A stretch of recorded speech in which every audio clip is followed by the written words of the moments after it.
ಸ್ಮಶಾನದಲ್ಲಿ ಹೂತಿದ್ದ ಶವ ತೆಗೆದು ಮತ್ತೆ ಮರಣೋತ್ತರ ಪರೀಕ್ಷೆ ನಡೆಸಲಾಗಿದೆ.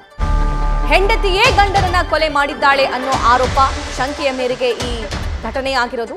ಮೃತ ಸುರೇಶ್ ತಾಯಿಯಿಂದ ನಾಗರತ್ನ ವಿರುದ್ಧ ಆರೋಪ ಕೇಳಿ ಬಂದಿದೆ. ಈ ಹಿನ್ನೆಲೆಯಲ್ಲಿ ಹೂತಿದ್ದ ಶವ ತೆಗೆದು ಮರಣೋತ್ತರ ಪರೀಕ್ಷೆಯನ್ನ ನಡೆಸಲಾಗಿದೆ.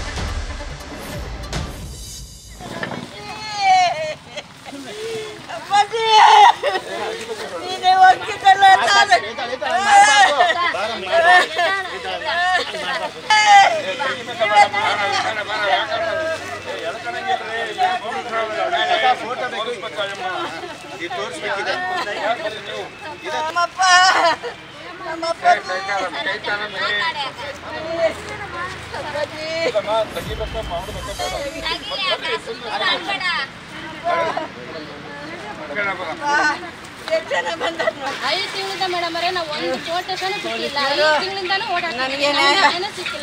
ಕೊಡ್ಲಿಲ್ಲ. 5 ತಿಂಗಳಿಂದ ಲೋಕಾಯುಕ್ತ ಹತ್ರ ಹೋದಾಗ ಮೇಡಮ್ ಅವರೇ ಬಂದಿರೋದು. ಯಾರು ನಮ್ಗೆ ಯಾರು ರೆಸ್ಪಾನ್ಸ್ ಮಾಡಿಲ್ಲ.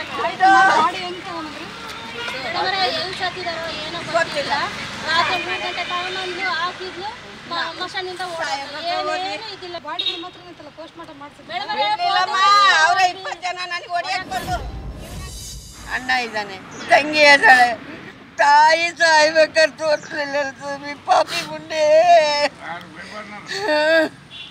ಪಾಪಿ ಸಾಯ್ಲಿ ಸ್ವಾಮಿ, ದೇವ್ರು ಸಾವು ಕೊಟ್ಟಾನೆ. ಅಟ್ಲೀಸ್ಟ್ ಸಾಯ್ಬೇಕಾದ್ರೆ ನಿನ್ನ ಮಗ ಹಿಂಗೆ ಅದಾನಂತ. ಅಣ್ಣ ಇದ್ದಾನೆ, ತಂಗಿ ಇದ್ದಾಳೆ, ಹೇಳ್ಬಾರ್ದು ಸ್ವಾಮಿ. ಅವರೇ ಇದ್ರು ಸ್ವಾಮಿ. ಅವ್ರ ಅಕ್ಕ 4 ಜನ ಅಕ್ಕರು, ಅವ್ರ ಗಂಡರು, ಅವ್ರ ಮಗ ಒಬ್ಬರು ನನಗೆ ಕೊಲೆ ಮಾಡ್ತೀನಿ ಅಂದಾನೆ. ಸಾಯಿಸಿದ ಹಾಗೆ ನಿಮ್ಮನ್ನು ಹೊಡಿತೀನಿ. ನಾನು ದಾವಣಗೆರೆಗೆ 50 ಜನ ರೌಡಿಗಳು ಅದಾರೆ, 20 ಜನ ಅದಾರೆ. ಬೇರೆ ಹೋಗಿ ಹಿರೂರಿನ ಡ್ಯೂಟಿ ಮಾಡ್ತಿದ್ದ ನನ್ನ ಮಗ. ಆರಾಮಾಗಿದ್ನಪ್ಪ. ಹಿರೂರಿಂದ ಚಳ್ಳಕೆರೆಗೆ ಹೋದ. ಯಾವಾಗ ಮನೆ ಬಿಟ್ಟು ಹೋದ್ಲೋ ಆವಾಗಿಂದ ನಿಮ್ಮಮ್ಮರ ಮನೆಗೆ ಹೋಗಿ ಕುಡ್ದು ಮಾತಾಡ್ಸ್ಕೊಡ್ದು, ಹೋಗಿ ಕುಡ್ದು ಮಾತಾಡ್ಸ್ಕೊಡ್ದು.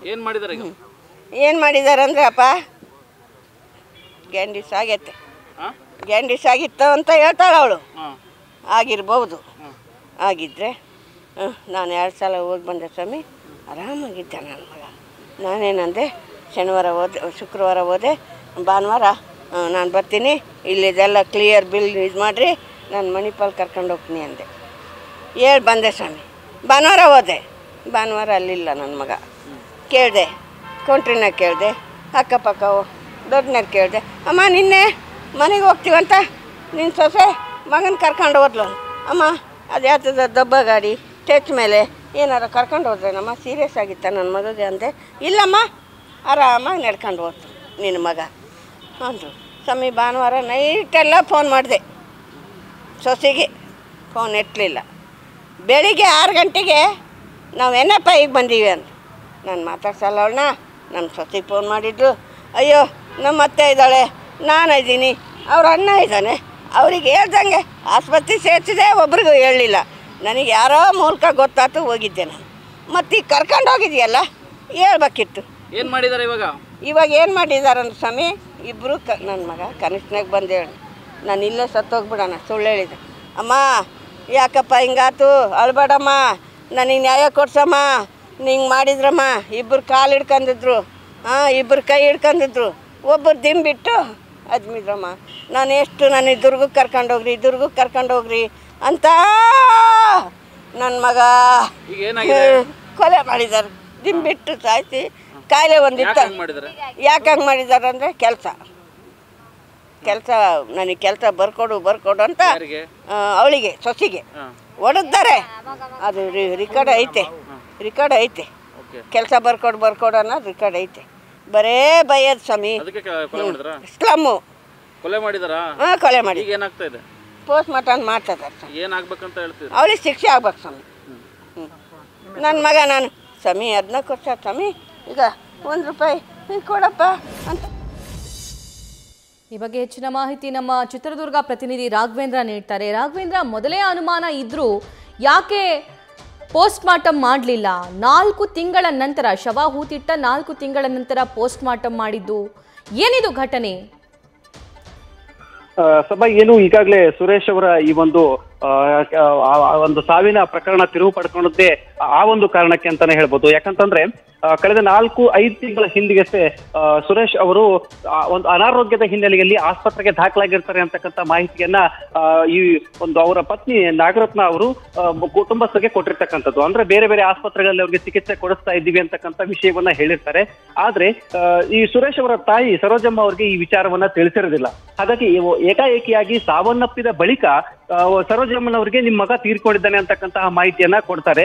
ಆ ಸಂದರ್ಭದಲ್ಲಿ ಆ ಮಾಹಿತಿ ಹೇಗಾಯ್ತು ಸಾವು ಅಂತಕ್ಕಂಥ ವಿಚಾರವನ್ನು ಕೂಡ ತನಿಖೆಗೆ ಒಳಪಡಿಸೋದಕ್ಕೂ ಕೂಡ ನಾಗರತ್ನ ಆಗ್ಲಿ ಅಥವಾ ಅದು ಕುಟುಂಬಸ್ಥರಾಗ್ಲಿ ಅವಕಾಶವನ್ನ ನೀಡಿರೋದ್ರಿಲ್ಲ. ಹಾಗಾಗಿ ಏಕಾಏಕಿಯಾಗಿ ತಂದು ಅದನ್ನ ಏನೋ ಒಂದು ದಫನ್ ಮಾಡುವಂತ ಕೆಲಸವನ್ನು ಕೂಡ ನಾಗರತ್ನ ಕುಟುಂಬದವರು ಮಾಡಿರ್ತಾರೆ.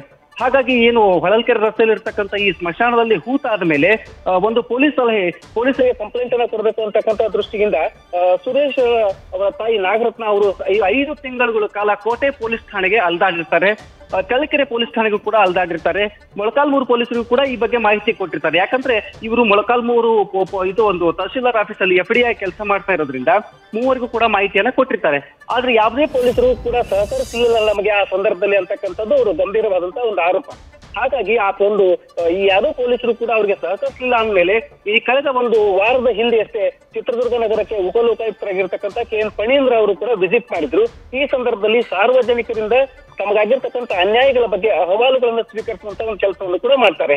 ಆ ಒಂದು ಸಂದರ್ಭದಲ್ಲಿ ಸುರೇಶ್ ಅವರ ತಾಯಿ ಸರೋಜಮ್ಮ ಉಪಲೋಕಾಯುಕ್ತರು KN ಫಣೀಂದ್ರ ಅವರಿಗೆ ನಮ್ಮ ಮಗನ ಸಾವಾಗಿದೆ, ಪೊಲೀಸರಿಗೆ ನಾನು ಈ ಬಗ್ಗೆ ತನಿಖೆಗೆ ಮಾಡ್ರಿ ಅಂತ ಒಂದು ಕಂಪ್ಲೇಂಟ್ ಕೊಡಕ್ ಹೋದ್ರೆ ಕಂಪ್ಲೇಂಟ್ ಅನ್ನು ಸ್ವೀಕಾರ ಮಾಡ್ಲಿಲ್ಲ. ಹಾಗಾಗಿ ಈ ಮೂಲಕ ತಮಗೆ ನಾವು ವಿನಂತಿಯನ್ನ ಮಾಡ್ತೀವಿ, ಇದ್ರ ಕುರಿತಾಗಿ ತನಿಖೆ ಮಾಡ್ರಿ ಅಂತಕ್ಕಂಥ ಒಂದು ಕಂಪ್ಲೇಂಟ್ ಅನ್ನು ಕೂಡ ಉಪಲೋಕಾಯುಕ್ತರಿಗೆ ನೀಡಿರ್ತಾರೆ. ಈ ಒಂದು ಹಿನ್ನೆಲೆಯಲ್ಲಿ ಉಪಲೋಕಾಯುಕ್ತರಾಗಿರ್ತಕ್ಕಂಥ KN ಫಣೀಂದ್ರ ಅವರು ಈ ಒಂದು ಶವದ ಮೃತ ಶರೀರದ ಒಂದು ಮರಣೋತ್ತರ ಪರೀಕ್ಷೆಯನ್ನ ಮಾಡಿ ಅದರ ಒಂದು ಮಾಹಿತಿಯನ್ನು ಕೂಡ ನನಗೆ ಸಲ್ಲಿಸಬೇಕು ಅಂತಕ್ಕಂಥ ಒಂದು ಆದೇಶವನ್ನ ಮಾಡಿದ ಹಿನ್ನೆಲೆ ಸದ್ಯ ಈ ಪ್ರಕರಣ ಬೆಳಕಿಗೆ ಬಂದಿರತಕ್ಕಂಥದ್ದು. ಸಭಾ thank you Raghavendra. News first ನಿರ್ಭೀತಿಯಿಂದ ನಿಮ್ಮ ಪರವಾಗಿ.